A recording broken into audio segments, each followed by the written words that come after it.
السلام عليكم أصدقائي، معكم هبة مزهر من قناة جوش.تيوب. في فيديو اليوم رح نتعلم طريقة الكتابة على الصحون. رح نعمل هذا الصحن كهدية تذكارية بمناسبة عقد القران. طبعا بتقدروا تطلبوا مني هذا الصحن أو تستفسروا عن أي إشي عن طريق رابط صفحة الفيسبوك اللي رح أحطها أسفل الفيديو في صندوق الوصف. خليكم معنا لآخر الفيديو لتشوفوا كيف رح نشتغله. تابعوني. Only you have the power to take responsibility to move your life forward.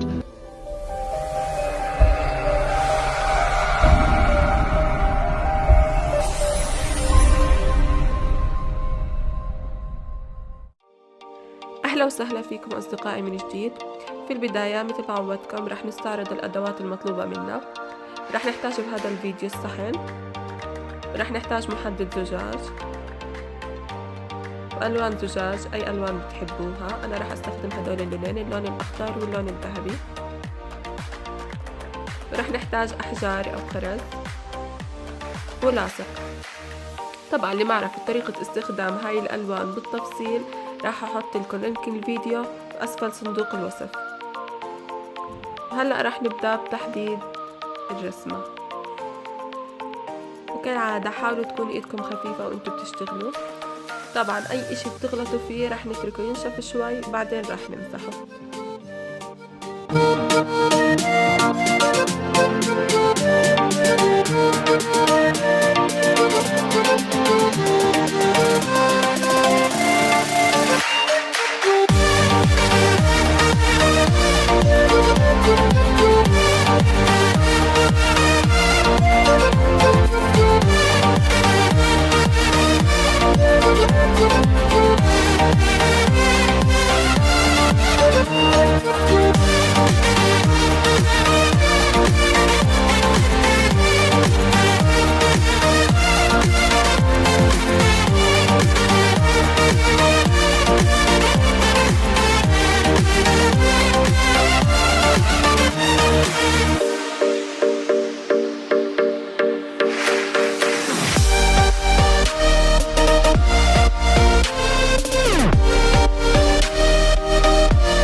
وهلأ بعد ما انتهينا من الكتابة على الصحن راح نعمل زخرفة على داير الصحن بالطريقة اللي بتحبوها انتو. أنا راح أعمل زخرفة عشوائية ولكن بطريقة مرتبة.